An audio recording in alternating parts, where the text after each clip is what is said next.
Again, these are just going to be ways to count up a bunch of numbers that could be a zero of a polynomial, or the most important one is the conjugate root theorem, which we've already mentioned, which is the one that says if you have an imaginary number as a root, like 1 plus 3i, if you know 1 plus 3i is a root, then 1 minus 3i absolutely is a root as well.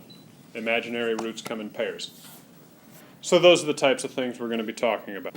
The first one is the rational root theorem. Okay, this is just straight from the book. You're basically going to take possible factors of your constant term and divide by possible factors of your leading coefficient. That is going to give you a list of possible rational zeros. So a rational number is any number that can be written as a fraction, where in our situation here you can see it's going to be p over q, where p is a factor of your constant term and q is a factor of your leading coefficient. So what are the rational roots of x cubed minus 5x squared minus 2x plus 10? We have to start here by understanding that the constant term is 10, and our leading coefficient is what? 1. So we are going to do factors of 10 divided by factors of 1. What are all the factors of 1? Plus or minus 1. Negative 1 is a factor of positive 1 because negative 1 times negative 1 is 1. What are all the possible factors of 10? Plus or minus 1, plus or minus 2, plus or minus 5, plus or minus 10. So then the possible rational zeros are all combinations of these numbers divided by these numbers. So we're going to have plus or minus 1 over 1, plus or minus 2 over 1, plus or minus 5 over 1, plus or minus 10 over 1. These are the possible rational zeros.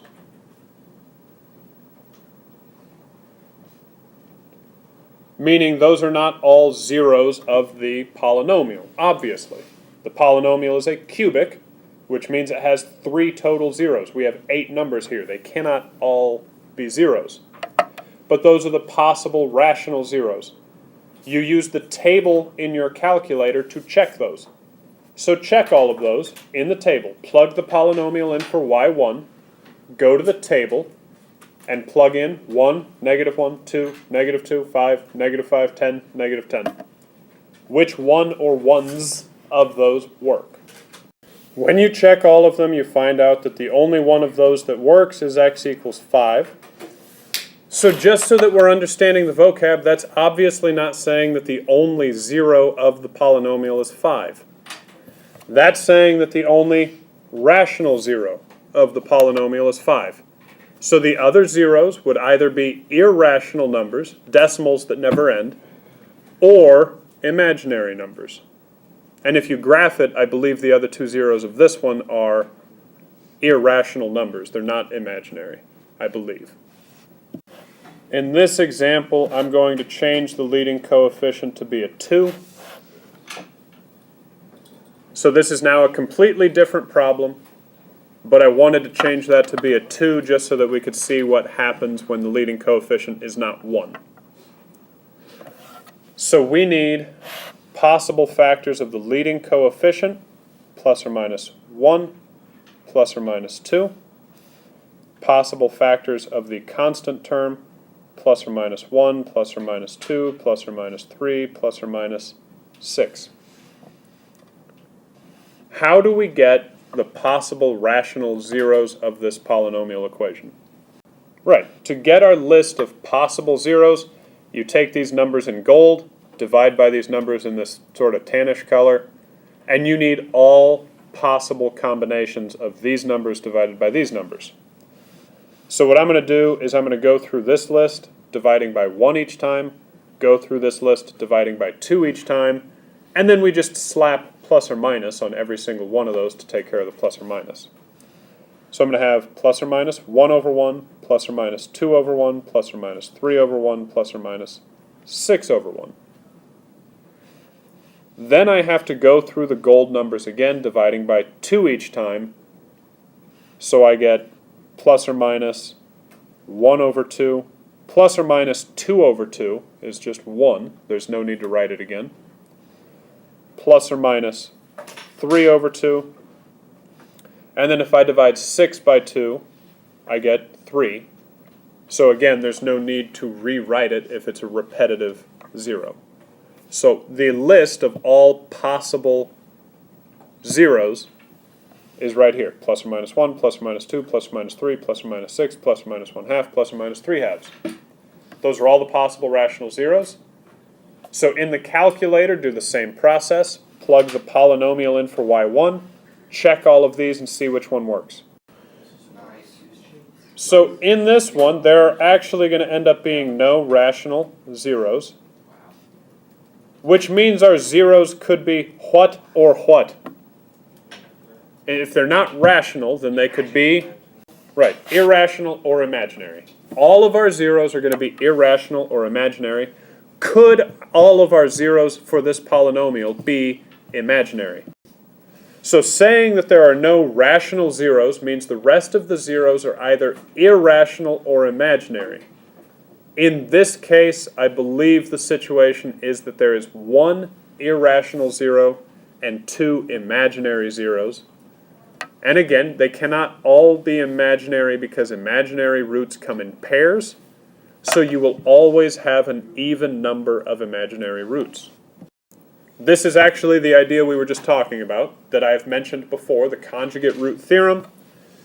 Okay, we've mentioned specifically this part. If a plus bi is a root, then a minus bi is also a root. It also works for radicals. If a plus b is a root, then a minus b is a root. So the way this would look, if on a quiz I said, you have a polynomial, that polynomial has a root square root of 2. It has a 0 that is the square root of 2. Write that polynomial out. What you have to do is say, if square root of 2 is a root, that's like having 0 plus the square root of 2. That means that 0 minus the square root of 2 is also a root. So you would have to say negative root 2 is a 0 of the polynomial as well. So to find that polynomial out, you would say x minus root 2 times x minus negative root 2. You would then FOIL these together, and that would give you your polynomial. That's the basic idea of the conjugate root theorem. Since this is in section 5, on the quiz tomorrow, I'll tell you, if I gave you the problem, I would give you both of these roots. I'd say it has both of these roots, both of those zeros. I'd say it has zeros, square root 2, and negative square root 2. On the test, I would ask a question like this, where I'd say it has a 0 of square root 2, write the polynomial. You would just have to remember this conjugate root theorem and add the negative root 2 in as a 0. You just have to remember that.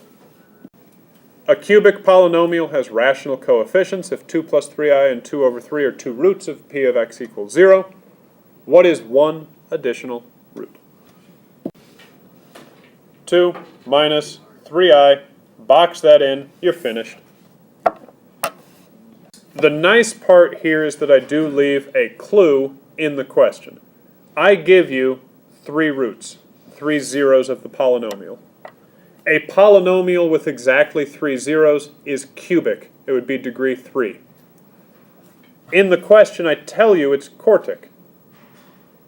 So if you forget the conjugate root theorem, hopefully that thought process will maybe rekindle a desire to remember it. Okay, because you have 1, 3, and 1 plus 2i. You know there's a fourth root in there. And if you just look at the 1 and the 3, you're not just making up another root. It has to come from somewhere. Hopefully that would remind you of this conjugate root theorem. We have 1 plus 2i, meaning 1 minus 2i is a root as well. This tells me that the polynomial, they tell us it's p of x, will be x minus 1 times x minus 3 times x minus 1 plus 2i times x minus 1 minus 2i. We're going to have p of x. Foil the first two together, we get x squared minus 4x plus 3.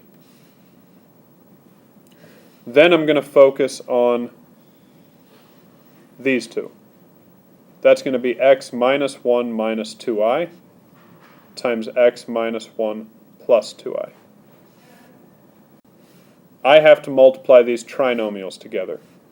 You just have to remember that to multiply a trinomial, I'm going to take this x, multiply it through everything, this minus 1, multiply it through everything, this minus 2i, multiply it through everything. So that's going to give me x squared minus x plus 2xi minus x plus 1 minus 2i minus 2xi plus 2i minus 4i squared. Combine like terms. I have plus 2xi minus 2xi. I have minus 2i plus 2i. Those all cancel out. So I have x squared minus 2x plus 5. So my polynomial is x squared minus 4x plus 3 times x squared minus 2x plus 5. So I get p of x. I'm going to distribute the x squared through, then the minus 4x through, then the 3 through. So I get x to the fourth minus 2x cubed plus 5x squared. We'll even go ahead and use a different method for multiplying polynomials I've seen, makes it a little more visual. So now I'm going to distribute the minus 4x through. So I get minus 4x cubed plus 8x squared minus 20x. Then distribute the 3 through, plus, it is frozen, 3x squared minus 6x plus 15. So when I distribute the x squared through, that goes on this line. When I distribute the negative 4 through, that goes on this line. Distribute the 3 through, that goes on this line. Lining up your like terms in columns. I'm sure most of you have seen this method before, but it's different than how I did it up here. Up here is for people that can readily see the like terms when it's all in one string. If it's easier for you to see things this way, obviously go for it. Combining all those like terms, I get that p of x is x to the fourth minus 6x cubed plus 16x squared minus 26x plus 15. This theorem is just, do you know how to count? 1, 2, 3, 4, 5, 6, 7, 8, 9, 10. That's all this theorem is asking. And if you can count, you can determine the number of positive real roots and the number of negative real roots, which is helpful sometimes when you graph a polynomial and in the calculator you're not sure if you're seeing everything that you need to be seeing. This will tell you. Right? If you do Descartes' Rule of Signs, you count up and you see that there are two positive roots, then your graph should cross the positive x-axis twice. So, here, it is easier to rewrite the polynomial all on one line.